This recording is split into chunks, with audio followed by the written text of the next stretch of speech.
E lá no ICL Notícias, o nosso querido Jamil Chad traz notícias internacionais. Vamos ver juntos.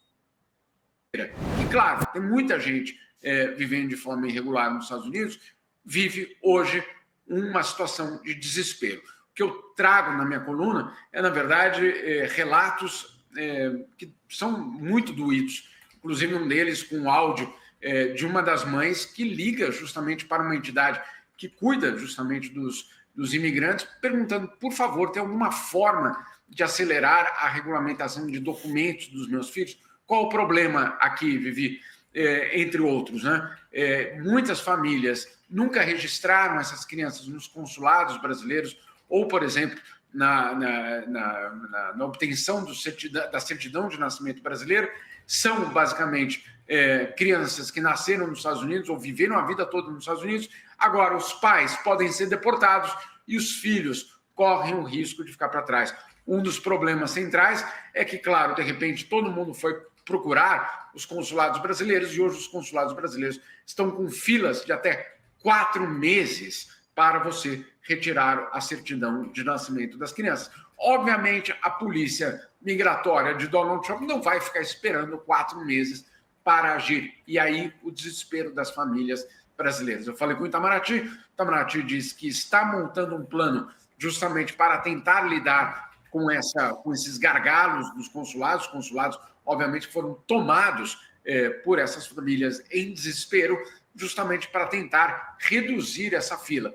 Não quer dizer que essa pessoa vai evitar a deportação, mas ela, pelo menos, vai evitar a separação das famílias, ou seja, da mãe e do pai serem enviados para o Brasil e as crianças ficarem nos Estados Unidos com um guardião, com alguma entidade, que seria, obviamente, dramático, né? Vocês podem imaginar. Diante de tudo isso, está acontecendo um outro fenômeno que é tão dramático quanto o medo, que são, basicamente, famílias, os pais, no caso, que deixam de ir ao trabalho, ao deixar de ir ao trabalho, temendo serem presos, não são remunerados, obviamente, são trabalhos informais em muitos casos.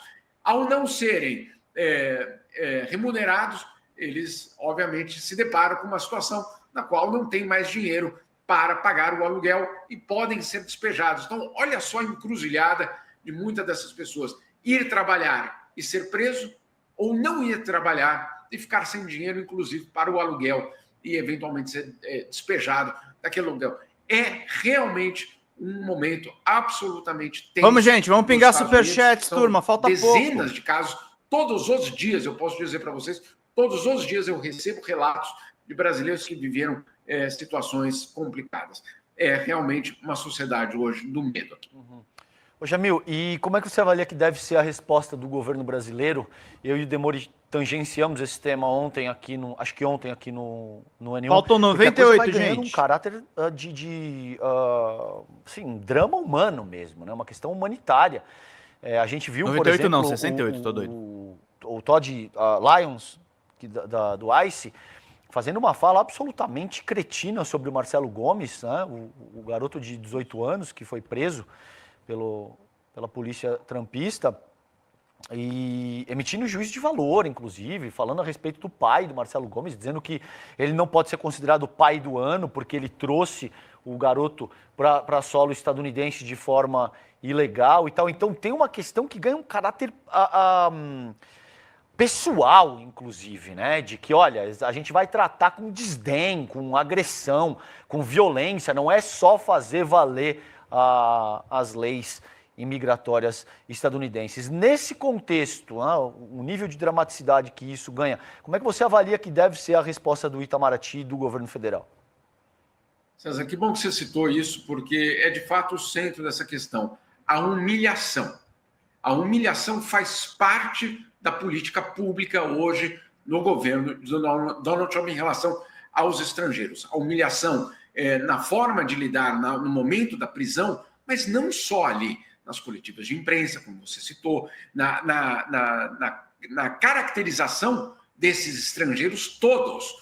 Eu recebo diariamente os informes do ICE. O ICE é a Polícia de Imigração aqui dos Estados Unidos.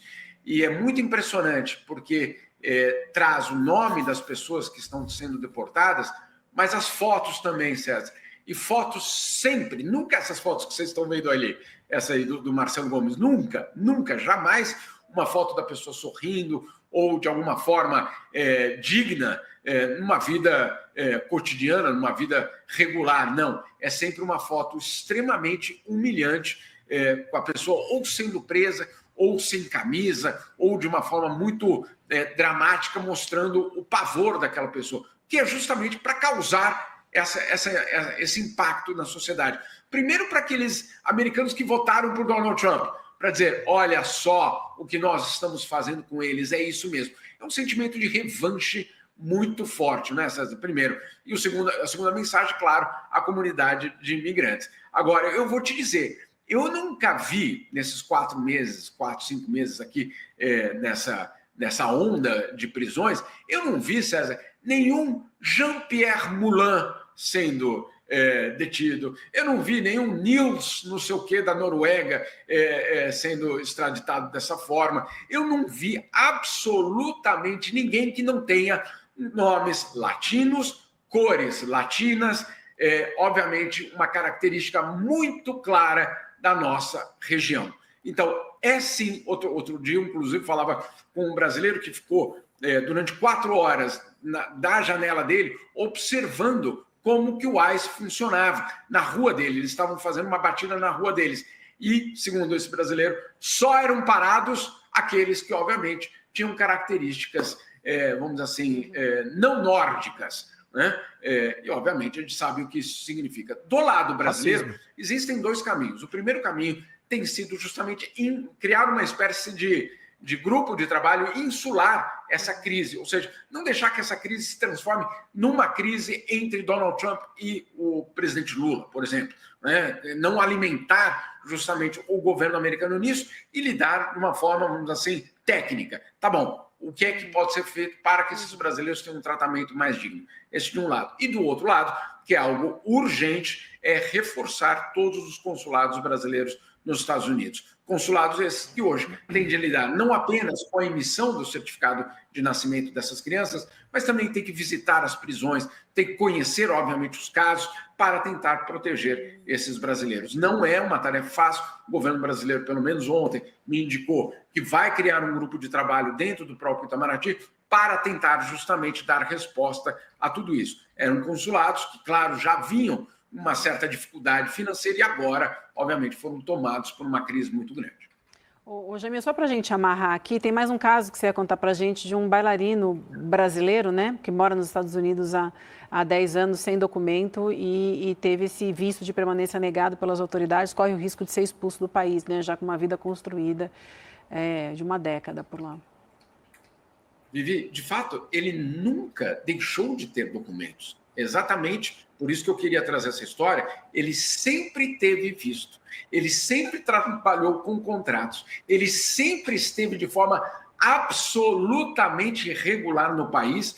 Esse é um artista que ganhou concursos, que foi selecionado, não chegou e bateu na porta, muito pelo contrário, passou por todos os processos. Esse garoto, 29 anos, Luiz Fernando da Silva, de Barra Mansa, no Rio de Janeiro, fez um percurso impressionante no balé, ao ser, claro, identificado pelas escolas americanas, começou e atuou por muitos anos no balé da cidade de Miami, insisto, de forma sempre regular.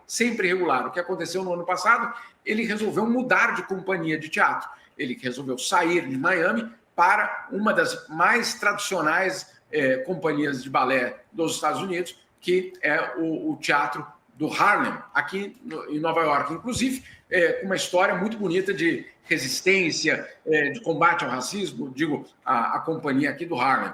Muito bem, ele já com contrato assinado, sendo que ele nunca cometeu um só crime em relação à questão migratória, resolve, então, mudar a sua cidade, mudar basicamente para Nova York. Nesse período nessa transição entre uma companhia e outra, claro, quando ele terminou o contrato em Miami, ele ficou aguardando basicamente um novo visto, porque afinal de contas você muda, né, eu diria, de empregador. E nessa mudança de empregador, ele resolveu ir ao Brasil, esperar pelo novo visto, depois de 10 anos com visto nos Estados Unidos, nos principais palcos americanos. E o que acontece com ele? Ele tem o visto negado.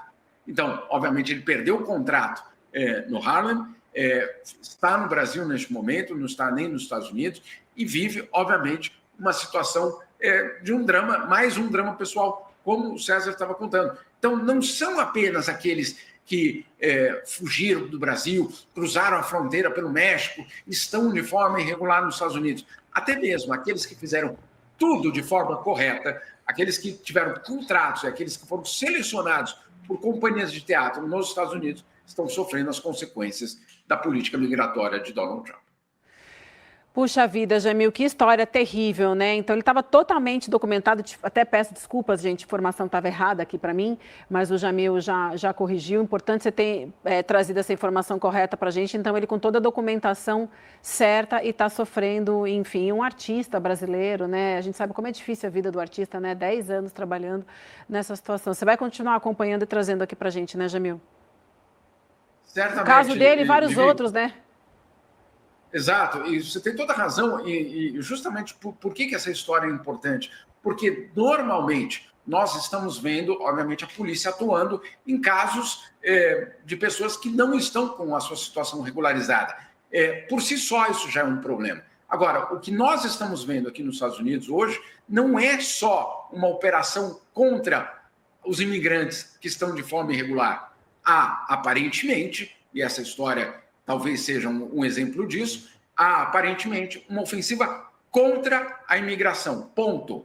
Imigração, inclusive, de forma regular. Isso denota o caráter xenófobo, racial, é um caso absolutamente emblemático, porque caracteriza exatamente isso que a gente está propondo, que existe cor, existe raça, existe nacionalidade. É importantíssima essa fala do Jamil. Você não vai ver norueguês sendo deportado. O Jorgen Larsson não está sendo deportado, só o João da Silva. Não. E vamos combinar que a questão de vistos e a regulação e tudo isso, ela não é limitada à América Latina, né, gente? Vamos ser claros aqui. Nós mesmos conhecemos muitos estrangeiros, eu diria europeus, que também têm o seu visto interrompido ou etc. e continuam morando por aqui. Ou seja, eles não são barrados nas ruas, não são parados nas ruas, porque, obviamente, não cumprem aquele estereótipo no qual a polícia vai atrás. Eu fico imaginando isso, adoraria ter acesso a isso qualquer hora dessas. Quando o governo Trump coloca como meta prender 3.000 pessoas, como é que é colocado a operação para que isso aconteça? Né? Vamos atrás de qualquer um? Ou vamos atrás de certas características das pessoas para ter mais certeza de que aquela batida resulte em prisão? Então, vamos ser claros aqui. O reconhecimento facial que nós estamos tanto discutindo na questão de tecnologia, etc., ela não é neutra. Nos Estados Unidos, ela tampouco é neutra. O racismo sistêmico, estrutural dessa sociedade leva, obviamente, a uma operação que tem como objetivo, ou vamos dizer assim, tem como resultado, no fundo, um grupo específico de pessoas. Eu insisto, eu tenho recebido diariamente as notificações do ICE, né, sobre as detenções. Eu não tenho visto, por enquanto, ninguém de fora da América Latina. E aí eu me pergunto, quando é que isso vai ser, talvez, mundializado? Fala, pessoal da Folha Democrata, aqui é Pedro Zambarda, editor do canal, falar um pouquinho a respeito da necessidade de vocês financiarem a Folha Democrata, gente. A Folha Democrata é financiada através de um Pix chamado Folha Democrata, é o endereço do Pix, né? folhademocrata@gmail.com. Nós precisamos do nosso jornalismo financiado por vocês que são do nosso público, porque nós passamos vários perrengues aqui com o YouTube, vocês sabem muito bem. E mesmo assim, graças a essa comunidade muito unida, a gente conseguiu fazer lives históricas, acompanhar praticamente ao vivo a campanha do Guilherme Boulos, trazer informações exclusivas a respeito de Gustavo Gayer, de Olavo de Carvalho, de todos os bolsonaristas, combater as fake news e tudo o que a gente acompanha. Por R$80 no nosso Pix, você ganha um curso de roteiro para série, o que é muito importante. Você é artista, roteirista, se você lida com essas práticas da economia criativa. Outra forma de você colaborar também é se tornando membro aqui do nosso canal. Isso é muito importante para você fazer as suas atividades por aqui, porque você tem acesso a vídeos exclusivos e nós temos um curso de jornalismo básico para você poder acompanhar a partir de R$5, que é ministrado por mim. A gente tem aí quase uma dezena de aulas e muito conteúdo para você poder acompanhar. Meus caros, minhas caras, financiem o jornalismo independente, financiem o jornalismo que se posiciona à esquerda, financiem o jornalismo na internet, que traz informações confiáveis, checadas, que cruza informações e que trata você, que é o nosso público, de uma maneira muito séria. Vida longa e próspera, gente. Cuidem dos seus. Até mais. Tchau, tchau.